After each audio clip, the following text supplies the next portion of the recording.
എൻ്റെ പൊന്നേ, എന്തൊരു ചൂട്! ചൂടങ്ങോട്ട് തുടങ്ങിയതേ ഉള്ളൂ. ഇനി അങ്ങോട്ട് എന്താവുമോ എന്തോ. അങ്ങനെ രാവിലത്തെ കലാപരിപാടികളെല്ലാം കഴിഞ്ഞ് ഇനി ഉച്ചത്തേക്ക് ലഞ്ച് ഉണ്ടാക്കാൻ വേണ്ടിയുള്ള പുറപ്പാടിലാണേ. വേറൊന്നുമല്ല, ചോറ് വയ്ക്കണം, കറി വയ്ക്കണം. എന്നാൽ പിന്നെ തുടങ്ങിയാലോ? എന്നാൽ പിന്നെ ആദ്യം തന്നെ കഞ്ഞിക്കിടാവേ. ഞാൻ കുക്കറിലാണ് കഞ്ഞിക്കിടുന്നത്. അതാവുമ്പോൾ ഷടപടേന്ന് വെന്ത് കിട്ടുമല്ലോ. നമ്മുടെ മുത്തുമണീസിനെ ക്ലാസ്സിൽ കൊണ്ടുപോയി ആക്കിയിട്ടും വരുന്ന വഴിക്ക് ഇച്ചായനാണെങ്കിൽ കുറച്ച് മീനൊക്കെ വാങ്ങിയിട്ടാണ് വന്നിട്ടുണ്ടായിരുന്നത്. അതിൽ നിന്ന് കുറച്ചെടുത്ത് കറി വയ്ക്കുകയും വേണം, വറുക്കുകയും വേണം. ഇതെല്ലാം വെട്ടി തേച്ച് കഴുകി വരുമ്പോഴേക്കും നമ്മുടെ ചോറ് അവിടെ സെറ്റാവും. ചാളയോ അയിലയോ ആണെങ്കിൽ എനിക്ക് വെട്ടാനായിട്ട് ഇൻട്രസ്റ്റ് ആണ്. അപ്പോൾ നമ്മൾ അയിലയാണ് കേട്ടോ ഇന്ന് വെക്കാൻ വേണ്ടി പോകുന്നത്.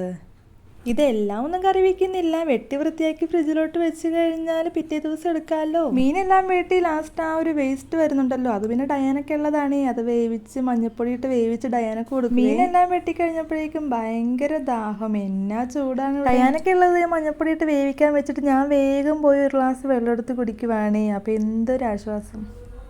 മീനെല്ലാം വെട്ടി വെച്ചേക്കുവാണ്. ഇനി ഉപ്പിട്ട് നന്നായി കഴുകി വൃത്തിയാക്കി എടുക്കണമേ. ഉപ്പിട്ടിട്ട് നന്നായിട്ട് തേച്ചൊരച്ച് അതിൻ്റെ ചോരയെല്ലാം കളഞ്ഞെടുത്തിട്ടുണ്ടേ. വറുക്കാനുള്ള മീനും ഫ്രിഡ്ജിൽ വെക്കാനുള്ള മീനും കറി വെക്കാനുള്ള മീനും ഇതിങ്ങനെ വെവ്വേറെയൊക്കെ വെച്ചിട്ടുണ്ട്. വറുക്കാനുള്ള മീനിൽ ഇതിങ്ങനെ വരഞ്ഞ് മാറ്റി വെക്കുന്നുണ്ട്. ബാക്കി 4 കഷ്ണം മീൻ ഫ്രിഡ്ജിലോട്ട് വെക്കണം. ബാക്കിയുള്ളതാണ് കേട്ടോ കറി വയ്ക്കാൻ വേണ്ടി പോകുന്നത്. അപ്പോൾ തേങ്ങ അരച്ചിട്ടാണ് ഈ കറി വയ്ക്കാൻ വേണ്ടി പോകുന്നത്.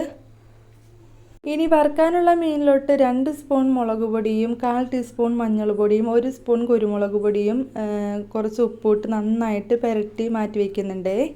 ഇനി അതവിടെ കുറച്ച് നേരം മാറ്റി വെച്ചിട്ട് ബാക്കിയുള്ള മീൻ നമുക്ക് വേഗം തന്നെ കറി വെച്ചെടുക്കാവേ. ഞാനതേ ഒരു തേങ്ങ പൊട്ടിച്ച് അതിൻ്റെ അകത്തുള്ള വെള്ളം ഇനി അകത്താക്കിയാലേ എനിക്ക് സമാധാനമാകുള്ളൂ. തേങ്ങ പൊട്ടിക്കുന്ന സൗണ്ട് കേട്ട് കഴിഞ്ഞാൽ നമ്മുടെ മുത്തുമണീസ് 2 പേര് ഓടി വരുവേ തേങ്ങയുടെ വെള്ളം കുടിക്കാൻ വേണ്ടിയിട്ട്.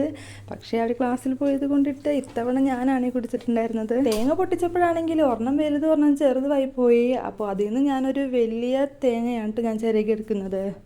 ഇനി തേങ്ങരപ്പ് റെഡിയാക്കാൻ വേണ്ടിയിട്ട് ആദ്യം മിക്സിയുടെ ജാറിലോട്ട് 1 കപ്പ് തേങ്ങ ചിരകിയതും 3 ടീസ്പൂൺ മുളക് പൊടിയും 1/4 ടീസ്പൂൺ മഞ്ഞൾ പൊടിയും 1.5 ടീസ്പൂൺ മല്ലിപ്പൊടിയും ചേർത്ത് ഒരു 2-3 ചുവന്നുള്ളിയും ഒരു പച്ചമുളകും ചേർത്ത് നന്നായിട്ട് പേസ്റ്റ് രൂപത്തിൽ അരച്ചെടുക്കുന്നുണ്ട്. ഇനി ആ അരച്ചെടുത്ത അരപ്പ് ഒരു മൺചട്ടി എടുത്തിട്ട് അതിലോട്ടൊഴിച്ച് ആവശ്യത്തിന് വെള്ളം ഒഴിച്ച് പുളിവെള്ളം ഒഴിച്ച് ഇനി നമുക്ക് നേരെ അടുപ്പിലോട്ട് ഇനി ഇതിലോട്ട് ഉപ്പും കറിവേപ്പിലയും ഒരു തക്കാളിയും ചേർത്ത് നന്നായിട്ടൊന്ന് തിളച്ച് വരട്ടെ. എന്നിട്ട് നമുക്ക് മീനുകളെല്ലാം ചേർത്ത് കൊടുക്കാവേ.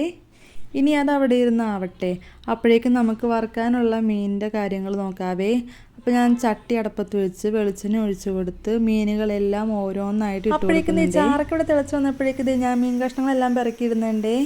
അപ്പോൾ ഇതേപോലെ നന്നായിട്ട് കുറുകി എണ്ണയൊക്കെ തെളിഞ്ഞ് വന്നപ്പോഴേക്കും ഞാൻ താളിച്ചൊഴിക്കുന്നുണ്ട്. അപ്പോഴേക്കും ഇച്ചായൻ വന്നിട്ടുണ്ട്. ഇച്ചായനുള്ള ചോറും കറികളൊക്കെ ഞാൻ കൊടുക്കുന്നുണ്ട്. അപ്പോൾ വീഡിയോ ഇത്രയേ ഉള്ളൂ. ഇഷ്ടമായ ലൈക്ക് ചെയ്യാനും സബ് ചെയ്യാനും പിന്നെ കമൻറ്റ് ഇടാനും മറക്കരുതേ.